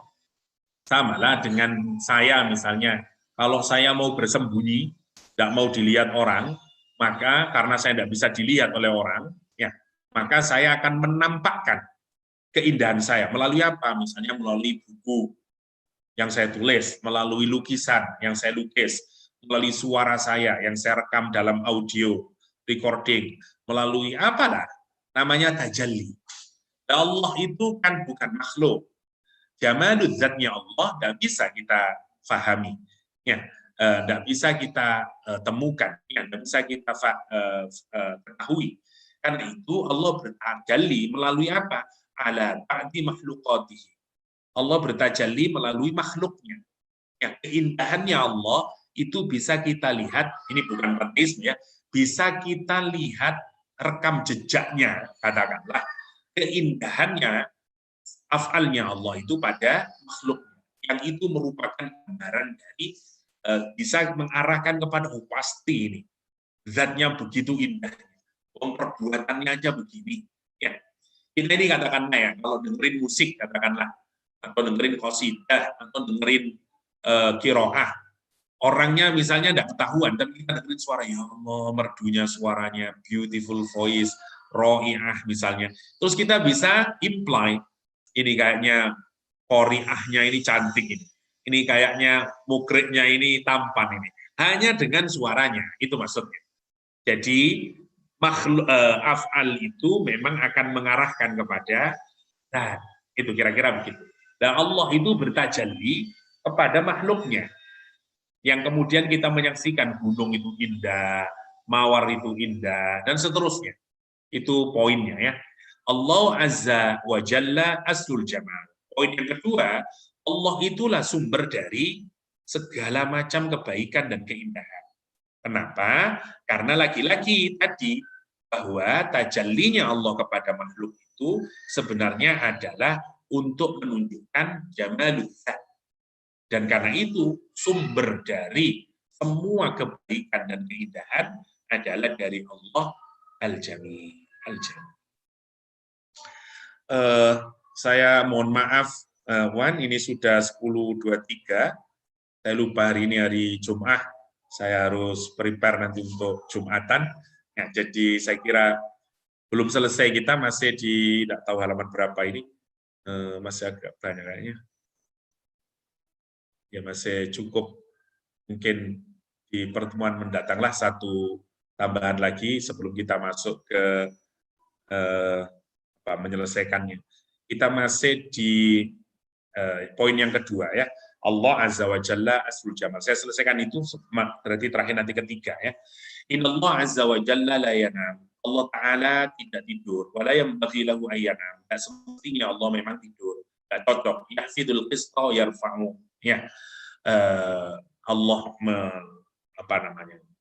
meninggikan, merendahkan, yurfa ilayya amalul lail qabla amalun nahar, yang naik kepadanya perbuatan di malam hari ya, qabla amalin nahar, sebelum perbuatan di siang hari, wa amalun nahar qabla amalul lail, naik yang perbuatan siang sebelum perbuatan malam. Hijabuhun nur, hijabnya adalah cahaya. Seperti tadi ya, lau kasyafahu, kalau terbuka, la ahraqat, ya semua akan terbakar, karena tak mungkin ya, begitu hebatnya zatnya Allah SWT. Tapi nanti baru di akhirat kita bisa menikmatinya. Wujuhu yauma idzin nadhirah ila rabbiha nadhirah. Warada fi ba'dil kutub ya anna ahlal jannah, ada di beberapa kitab katanya Syekh Ratib An-Nabulsi, sesungguhnya penduduk surga itu yang duruna ila wajillah, mereka akan melihat wajah Allah, fayaghibuna khamsina alfa'am. Itu seperti orang yang apa namanya ya, ekstasi, yang apa namanya, yang apa ya, yang Ayal. yang saking terlalu senangnya, apa namanya itu, saya tidak tahu. Masih berada dalam keindahan Bayangan. tersebut. Ya, kayak begitu. Berapa lama? 50 tahun, 50.000 tahun lamanya.